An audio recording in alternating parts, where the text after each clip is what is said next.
Assalamualaikum warahmatullahi wabarakatuh. Hamdan wa syukran lillah, sholatan wa salaman ala rasulillah, la haula wa la quwata illa billah. Ahlan wa sahlan bihudurikum.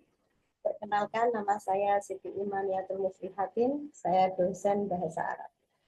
Baik, saya di sini pada pertemuan kali ini saya akan memberikan kepada teman-teman semua tentang tips and tricks untuk menjawab soal ikhtilat dengan mudah, cepat, dan tepat. Nah, teman-teman mahasiswa Unigiri bahwasanya perlu teman-teman ketahui bahwasanya ikhtilat ini adalah suatu jenis tes yang itu fokus dalam bidang bahasa Arab. Kemudian ikhtilat ini adalah sebuah singkatan dan ikhtilat ini mempunyai kepanjangan yakni ikhtibarul kafaah lil lughah al-arabiyyah. Yang mana ikhtilat ini sama dengan bahasa trennya. Kalau di luar sana kita mengenal dan lebih familiar ke TOEFL. Nah, TOEFL ini adalah sama jenis tes dalam bidang bahasa Arab. Yang mana apa bedanya? Bedanya ada di nama saja. Jadi kalau TOEFL itu adalah nama yang sudah paten, yang sudah dipakai oleh UIN Syarif Hidayatullah Jakarta. Akan tapi kalau ikhtilat ini adalah jenis tes bahasa Arab, yang mana ini sudah dipakai nama oleh Unigiri Bojonegoro. Nah, kemudian teman-teman yang menjadi mahasiswa Unigiri Bojonegoro, maka kemudian harus mengenal apa itu ikhtilat. Ikhtilat kalau nggak salah gandengannya dengan jitu. Nah, jitu ini adalah lebih fokus ke tes dalam bahasa Inggris. Baik teman-teman, saya di sini fokus ya dalam memberikan materi, tips dan triksnya khusus ikhtilat. Nah, ikhtilat sendiri bahwasanya perlu teman-teman ketahui dalam bahasa Arab ini juga sama dengan bahasa Inggris. Ada beberapa keterampilan, jadi 4 keterampilan yang harus kita kuasai. Yang mana keterampilan tersebut kalau dalam bahasa Arab adalah al-maharat al-arba'ah. Jadi 4 maharoh. 4 maharoh ini apa saja? Perlu teman-teman ketahui bahwasanya 4 maharoh ini ada yang pertama adalah maharotul istima. Kemudian untuk yang kedua adalah maharotul kalam.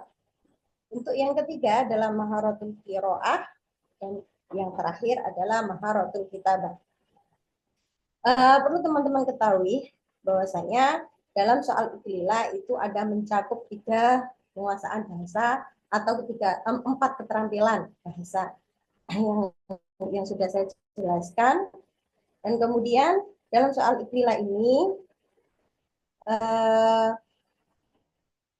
dalam soal ikhtilat kalau dalam pembelajaran memang murni memakai 4 keterampilan. Akan tapi kalau dalam jenis tes kita fokus pada 3 keterampilan. Ini di fahmul masmu, di fahmul matru, sama di qawaid at-tarokib. Nah, fahmul masmu di situ adalah bagaimana cara kita itu memahami, bagaimana kita itu bisa mendengarkan. Jadi mendengarkan sambil memahami. Itu adalah fahmul masmu yang itu cakupannya pada maharotul istima. Kemudian ada maharotul fahmul makro.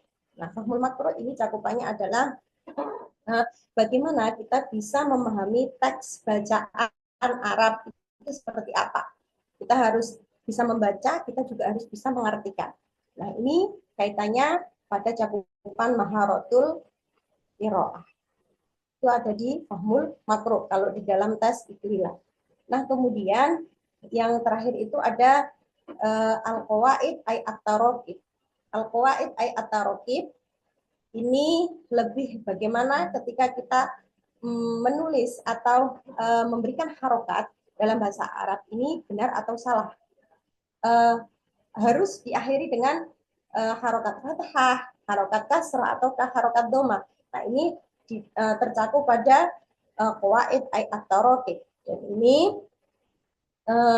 juga ada di Maharatul Kitabah.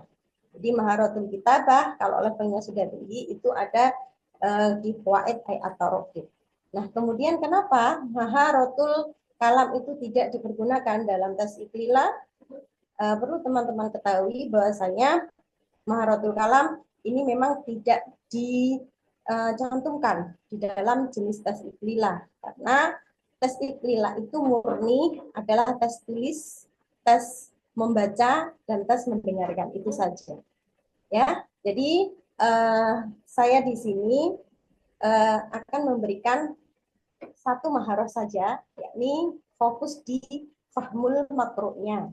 Fahmul makru' maharatul qiraah atau yang disebut dengan maharatul qiraah yang nanti kita akan bahas lebih panjang tentang fahmul makruh. Nah, kemudian di sini saya akan memberikan dua session ya, dua session video saya. Ini adalah session yang pertama.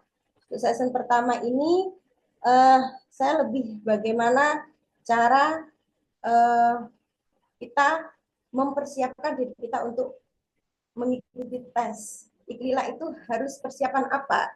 Diri kita itu harus menyiapkan apa?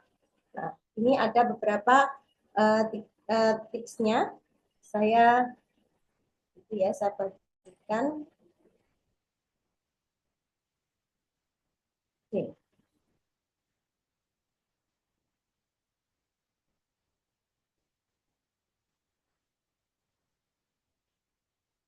Oke. Oke. Ini adalah oke, saya ulangi lagi bahwasanya ini ada beberapa materi dan tips. Untuk sesi pertama saya akan memberikan penjelasan apa saja sih yang harus dilakukan terlebih dahulu dalam mengikuti tes.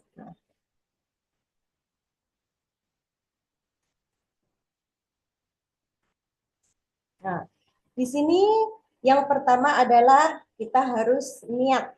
Jadi niat mengikuti tes ya. Jadi teman-teman harus punya niat. Niat apa? Ya niat kalau kita akan mengikuti tes, baik itu iklila atau jitu. Kita harus benar-benar bisa memilih. Kalau bakat saya itu ada di bidang bahasa Arab, maka kemudian jangan salah pilih. Jangan kemudian kita mengikuti tes jitu ya. Jadi usahakan untuk memilih tes iklila. Karena biar apa? Biar masalahnya tidak menjadi panjang. Kalau kalian memilih tes jitu, maka nanti masalah akan bertubi-tubi. Maka lebih baik pilih dengan sesuai bakat teman-teman semua. Nah, itu ada di niat. Gitu. Jadi teman-teman harus memulai niat, saya mengikuti tes iklila. Karena bakat saya itu ada di bahasa Arab. Seperti itu. Nah, yang kedua, ini ada belajar banyak ya, soal dari berbagai medsos. Jadi, model soal tes iklila itu sangat banyak sekali.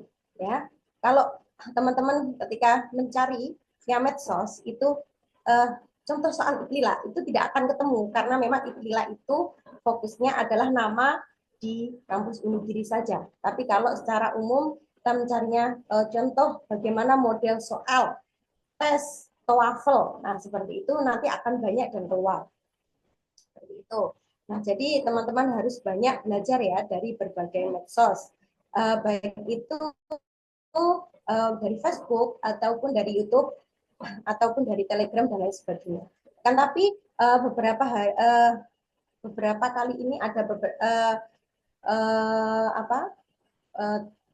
tim bahasa dari PARE, itu kan ada tim bahasa. Nah, itu membuat sebuah link yang mana itu link tersebut itu bisa diikuti oleh semua jenis kalangan. Jadi tidak berbayar. Kalau ingin tahu kemampuan kita menjawab soal tes kemampuan dalam bahasa Arab, itu kemudian bisa mengikuti link tersebut. Kalau kita ingin mendapatkan linknya, biasanya harus gabung di grupnya. Seperti itu. Nah, itu adalah cara belajar dari berbagai medsos itu seperti itu. Jadi harus memperbanyak link.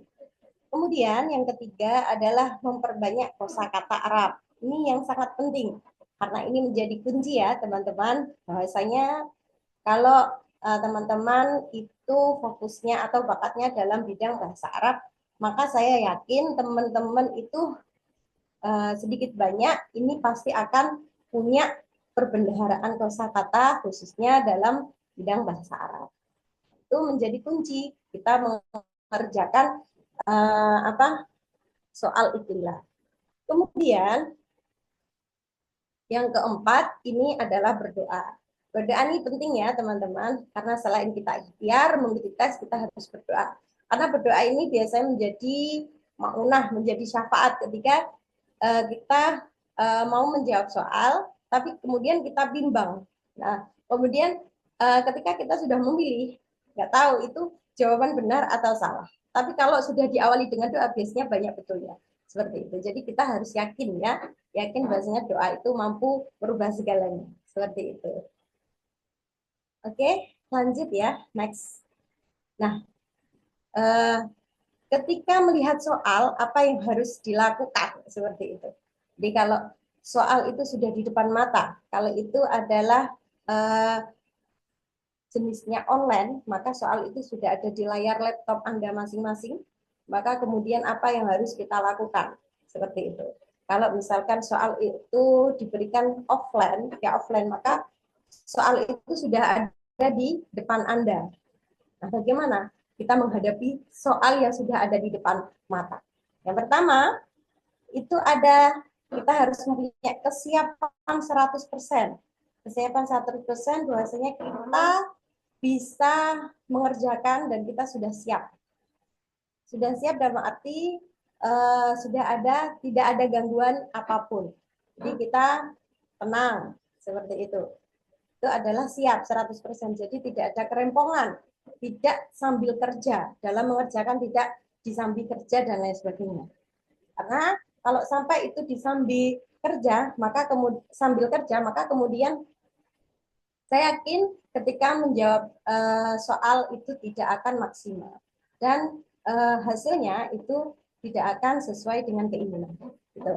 Itu yang kedua adalah fokus mengerjakan. Ini adalah yang terpenting ya teman-teman, bahwasanya fokus mengerjakan ini kita fokus. Jadi jangan sampai ada hiruk pikuk yang kemudian mengganggu ketenangan kita dalam mengerjakan. Maka kemudian ini penting sekali bagi teman-teman untuk memilih tempat.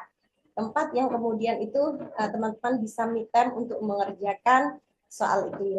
Ini adalah harus fokus ya. Kemudian yang ketiga adalah fahmi teks yang disuguhkan. Nah, fahmi teks yang disuguhkan nanti ketika kita sudah mengerjakan itu fahmul masmu atau fahmul apa atau qawaid atau maka kemudian kita nanti akan bertemu langsung dengan soal maharatul qiraah. Ini kemudian soal itu pasti diawali dengan fahmul makro. Fahmul makro itu ada bacaan teks yang sangat panjang, yang mana di situ kita disuguhkan. Nah, dalam arti kenapa kok kita harus memahami? Kita harus tahu teks dalam bahasa Arab tersebut itu tentang apa. Kita harus paham itu aja sebenarnya. Jadi kalau misalkan teks itu tidak ada judulnya, maka kita tahu, oh ini teks tentang kesehatan, oh ini teks tentang perkuliahan, oh ini teks tentang bagaimana cara kita bisa umroh ke Mekah Madinah, seperti itu. Nah itu adalah pahami teks yang disuguhkan. Kita tahu kunci, kita tahu judul atau tema dalam teks tersebut. Itu saja. Kemudian harus paham tipe soalnya ya. Harus paham tipe soalnya. Nah, harus paham tipe soalnya ini apa? Karena memang dalam berbagai fahmul makro itu ya, itu ada beberapa jenis, ada beberapa jenis. Dan kemudian ada tipe soal. Nah, kemudian kalau teman-teman itu paham, oh ini tipe soal mudah, maka harapannya itu dikerjakan lebih dahulu, seperti itu. Harapannya dikerjakan lebih dahulu. Kalau itu tipe yang sedang, tapi kita sudah bisa mengerjakan, ya udah dikerjakan. Nah, kemudian kalau kita tahu ada tipe yang sulit, gitu, maka kemudian kita tidak bisa mengerjakan, nanti ada perintahnya, ini ada di nomor berapa nanti saya jelaskan. Nah, kemudian ada lanjutnya ini mulai menjawab sesuai perintah soal. Jadi setelah ada teks, di atas itu ada teks, pasti di bawahnya itu nanti akan ada perintah dari soal tersebut.